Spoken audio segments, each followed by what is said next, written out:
All right, X-Files Season 4, Episode 10. We're trying out Kaylee's camera and her microphone because of technical problems. So, this one, Paper Hearts. So, this is a great episode. This one I really enjoyed. This is very, Silence of the Lambs, or like, it just felt like what this show needs here and there. Yeah. And, because there's like the goofy episodes and there's like the serious episodes where they have to like get back to the alien stuff. It's funny.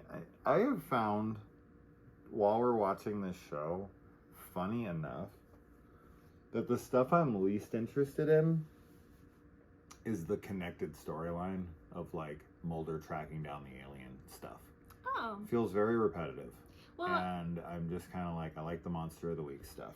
I don't totally agree because I like all of it, but this storyline... I'm not saying I don't like it. I'm saying it's the things that I'm least interested in. I think that because really him tracking down aliens is in an effort to find his sister. I know. So I always appreciate that part of it, and that's why I like this episode so much. Even though it doesn't have anything to do with aliens, it is going back to like the roots of what Mulder is driven by, which is his search for his sister. Yeah, I mean, so we get Mulder having a dream. It starts with like a laser pointer that is taking him out, and he's seeing these images that are flashing up, like the word Mad Hat, which of course then ends up becoming Mad Hatter. But then he finds a body in the leaves and it like sinks down into the ground. He wakes up, he drives out, calls in a team to come out and excavate this area. Scully, of course, does her typical like, really, Mulder, you're gonna like make this team do this thing off a dream. And then he does find, of course, the body, but then and I get it. I mean, Scully's always trying to be the rational one. It does get a tad annoying for sure at some point, but she makes sense when she says that he probably has looked at the case so much that he's been working out the case in his head over the years, and he finally just figured it out. I kind of call bullshit on this. Like, I think Mulder would know if she was in a specific park somewhere. And the exact location is like, Scully, that's a reach. Like, if he knew in a general vicinity with one of the cases and he kind of could pinpoint it by uncovering a piece of evidence somewhere by like finding a rock or finding something that has a certain symbol on it or something, but to just go to a random part of a field and just be like, here, and it's right there, there's no way he could possibly know that in an unmarked area. Yeah, I mean, this is another example of Mulder having some psychic abilities. Well, he says he gets like a psychic link to this guy, right? Yeah, but this has happened to him before with other killers and other situations. So it's not anything new, and I'm definitely not surprised by it. But Scully always has to rationalize no matter what. Sure. Yeah. Absolutely. A scene that really got me, because I have made this claim so many times, and to see it kind of thrown back at me and flipped on its head a bit was definitely interesting, because I had said that the worst thing that could ever happen to a parent is that their kid goes missing and they just always wonder what happened. And so this guy brings this up when he finds out his daughter has finally been found and that she did die at a young age. He's like, I always thought that the worst fate would be never knowing. And he's like, but I'm glad my wife is dead. Yeah. So that she doesn't have to experience this, because, eventually you start to move on in your own way, right? And you kind of start to just accept that's how it is. I'm not saying you ever fully accept it. I don't say you ever fully move on, but you start living your life in a different way. And of course you have the plausible deniability when they are taken, that you know, you can come up with 100 different fantasy scenarios where they broke free and someone took them in and is taking good care of them, and maybe they lost their memory and they just can't find you or something, and they're having a good life. Yeah. Right? But when you get that confirmation that they were brutally murdered when they were, you know, not long after they left your house, it's like they didn't get a life. They didn't. I now know what happened, and what happened is horrific.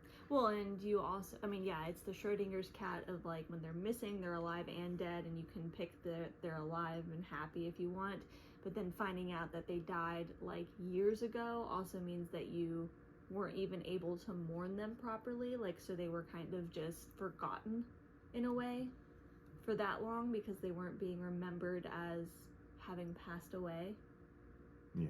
So, yeah, it's horrible. I mean, no matter what, it's horrible. Anytime children are abducted and or killed, like, there's nothing worse than that situation in general. And the guy that plays the killer here is scary and messed up. He is so awful with, like, just the way that he smiles and is, like, fondly thinking about these kids that he killed and baiting Mulder with, like, well, I'll tell you more, but you have to, like, bring me the hearts or whatever. Horrible. Yeah. Last point on the father and the kid thing. I was sitting here listening and thinking, just like, you know, he had the worst of both worlds, right? It's kind of like, what's worse, finding out your kid's dead or never knowing what happened to your kid? This guy had to go through both. Yeah. His daughter was gone for 20 years, right? Like, he had to go through that for 20 years and then find out his kid was murdered. Yeah. Right? So it's like, it's all the worst things combined into one. So it's not like if he would have found out she was murdered a week after it happened, that was not the same as not knowing what happened to her for 20 years and then finally getting confirmation 20 years later. So it's just like a combination of the two worst things imaginable. Yeah. So this guy got the you know, the double hit on this. And, you know, would he have been better off if they just didn't tell him? Probably. Which, you know, they have to, and I'm not saying they shouldn't because he might not be that way.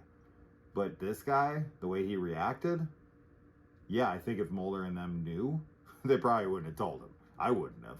I'd been like, oh, okay, like, now I know how that's going to go. Never mind, I'm just not going to tell him. It's better this way. So anyways, moving on from that, it's just as a father, watching that guy, talking about that, and that being something that I've kind of held as a very strong belief. Not that I have any experience with it, thank God, but it's just something that plagues my nightmares. Yeah. Thinking about my kids getting taken and not being able to protect them, feeling helpless, and then never knowing what happened to them. Just the worst thing. The worst thing ever, legitimately. Anyway, but yeah, Tom Noonan, he is a very good creep.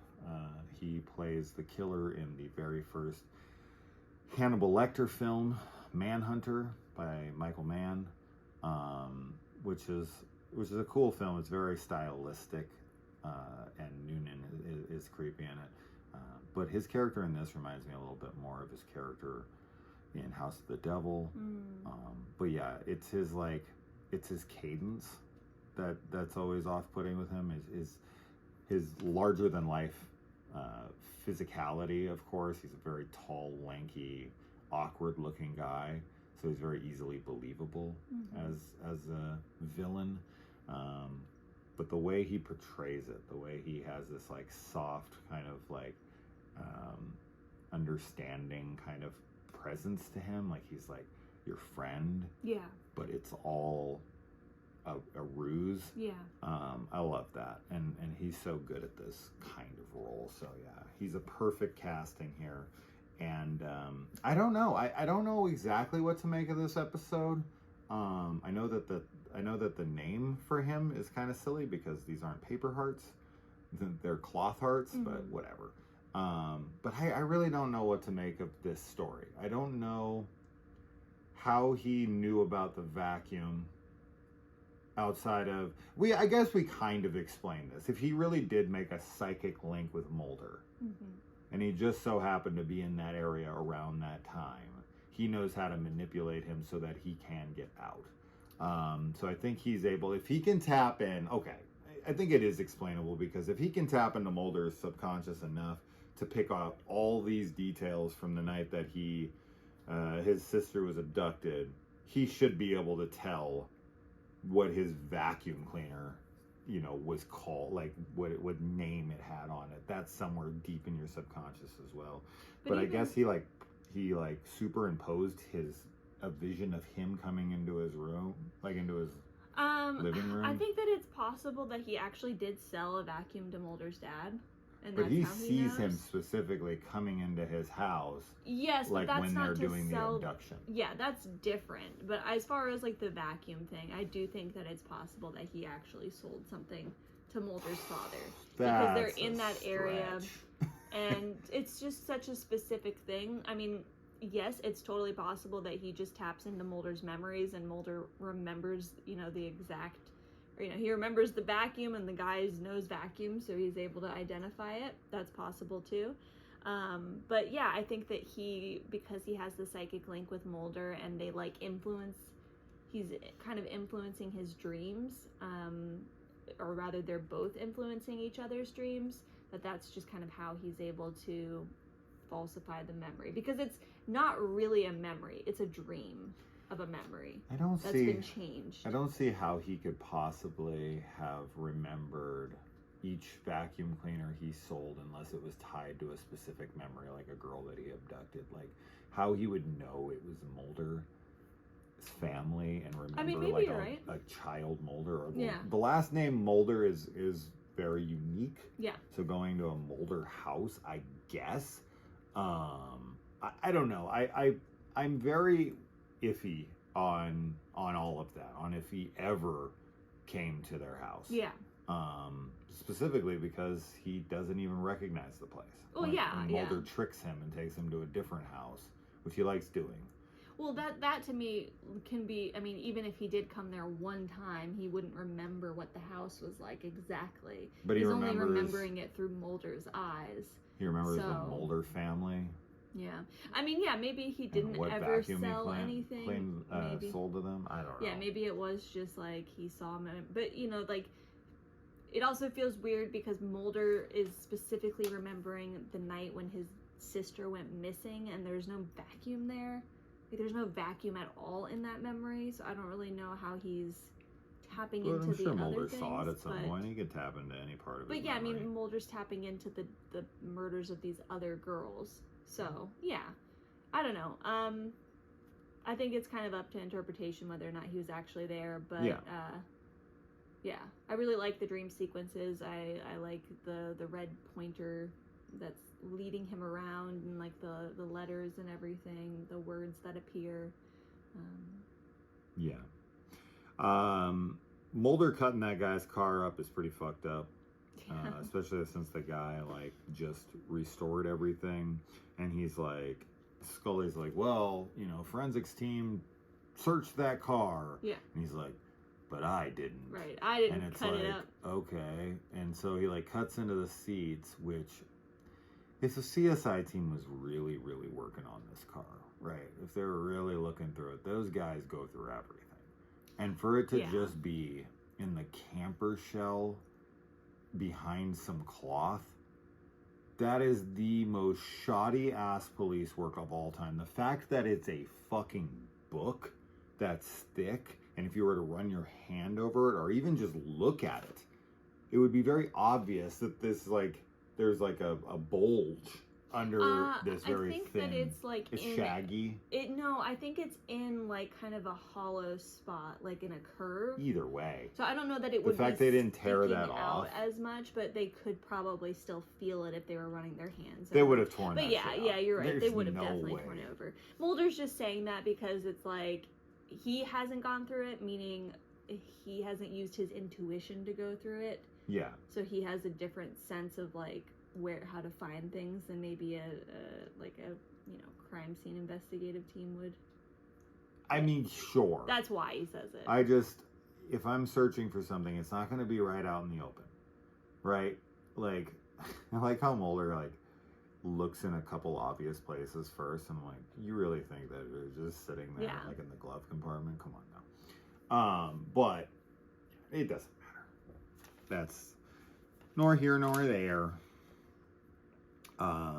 We get to see Mulder's basketball skills here. He always likes to be playing basketball. He has a basketball around him, and the killer is like, if you can sink this shot, I'll tell you. And then he does, like, really easily, and he's like, you really trust a pedophile? Yeah. And he's like, give me the hearts. Hell no. Yeah. Hell no. Yeah, I know it's some messed people up. would be like, just give him. No, who cares? I do. Yeah, because he gets like a sick pleasure from Yes. it. It's not just like nothing to him. It means something. Yeah. Yeah, and he shouldn't be allowed to like indulge in that kind of like pleasure. Absolutely not. Absolutely not. He does not get to touch those fucking pieces of clothing ever again. No way. No way. Thinking about the kids, thinking about the parents, thinking about everybody. No. I hate that he even gets to see them. Yeah. But I get why he gets to see them, because he has to like identify them and whatever. But oh yeah, Roche, that's his name. Yeah. I want to strangle this guy to death for sure. Mulder does hit him, which he does. I can't blame him. And so one thing I really like here that I haven't seen done as much as it should be done, and I totally get it. But something I really liked here is when Mulder does find the body, the first one, that he does like the 50-50, like picks one versus the other, which neither are Samantha anyway, so he never had a shot. Yeah. He picks one, and then he's feeling the body, and he's like, thinks it's Samantha potentially. Mm-hmm. And he feels her collarbone, and he's like, she broke it, and Scully's like, yeah, you're right, it's not her. And he, like, for a moment, for like a quick like second, he kind of like is relieved for like a millisecond, but then he says, but it is still someone. Yeah. That to me was such a phenomenal line, because to me that's exactly it. Like, we always have these scenes in movies where they go to identify the body, and they're like, oh God, please don't. And then it's not them, and they're like, oh, whew, oh, all right, all's well. And it's like, there's still a dead body. Like, somebody's fucking kid is dead right there. Yeah, absolutely. Yeah, I like that. And they're usually like young. Yeah, I like that he has that reaction, because that's a very Mulder reaction to have. He's super empathetic. Yeah. And even though he might be relieved for a moment, he doesn't lose sight of that fact. Yeah. So really, really good there. Mulder taking him out of jail and him getting away from him, holding a girl hostage, which is probably going to fucking scar her for life, as you would expect. I think Mulder would have been fired. I do too. I don't think he would be able to get out of this one. Skinner's pissed, and then he's like angry at Scully for not watching him, but Scully's like, what am I supposed to do? What am I supposed to do? But yeah, the whole hostage situation on the bus, like, and Mulder actually shooting him and, taking that risk. Oh my God. Yeah, like, there's like a 90% chance he would have shot that girl. That happens all the time in movies, though, so I don't think that that's, like, fair, but because they always do that, where somebody shoots someone holding a gun with their fingers on the trigger, and he's pushing it. He's applying pressure at this point. Yeah. A shot to the head would just be a reflective, just like that. Your body tenses. Yeah. So you shoot. I'm like 100% positive you would have shot her. Yeah. I don't know. Maybe he does fire and she just like stands up and runs really fast, but... No. He does not fire his gun. No. He doesn't know. Okay. No. Because the gun goes off and then she jumps up and runs. No, Roche's gun does not go off. Absolutely not. Well, anyway, I agree with you that I think Mulder would have been fired. 100%. But he has plot armor, so he remains on the force. Yeah. How does he know where the kid on the plane is? Oh, he calls ahead for the manifest. Yeah, right, got it. Okay. I couldn't remember. Yeah. And then Scully getting reprimanded by Skinner it was kind of funny. It's like, what? Yeah. Dude, I was at home. Skinner's just mad, and know. she's there. Yeah. He's like, well, you guys should be dating, and you should 100. be at his house. Yeah. But I'm very happy. Maybe they just let it slide because the one guy was like, I didn't see anything when he punches him. But then Scully steps in. She's like, but I did. Well, Skinner says it too. He's like, I watched that in the video. footage. Like, how dare you? Well, sure, He was because mad. that kind of stuff can Come up later. Yeah, it gets bad. Yeah, It's bad on totally, it. totally. He can even use it in his Trying in to his appeal. for probation or for whatever. Like, they're abusing me in here. I have evidence. Yeah. And of course, you can get sued and Yeah, there's a lot of reasons why he shouldn't have done that, but I don't blame him for doing it either. hell no. Yeah. But I'm sure they might just let him slide because he killed him. That's true. So they're like, I don't gotta feed him anymore. This piece of shit's dead. Yeah. And we never get to find out what happened to the final 16th body. victim. Yeah, I mean, Scully says we'll find them, but I Good mean, luck. they definitely don't find them in this episode, and yeah. I And don't Mulder's know how. psychic link is severed because he's dead. So, Yeah. you think they ever find him I or don't find know. her? I don't know. I hope they keep looking. I hope they did keep looking though. I don't know how. I mean, it's a 20-year-old case. I mean, now they know that there's another missing kid, so it's like they can, I guess, look for all those kids. But yeah, it's hard because where do you even start looking? They're buried in like parks and stuff. Like, You have no idea. how do you find them? Yeah, it's awful. So, Yeah. but it's a great episode. Yes, it is. Yeah. So, all right, Paper Hearts. Not the movie with Michael Cera. No. That's a different film. Yeah, great episode. All right.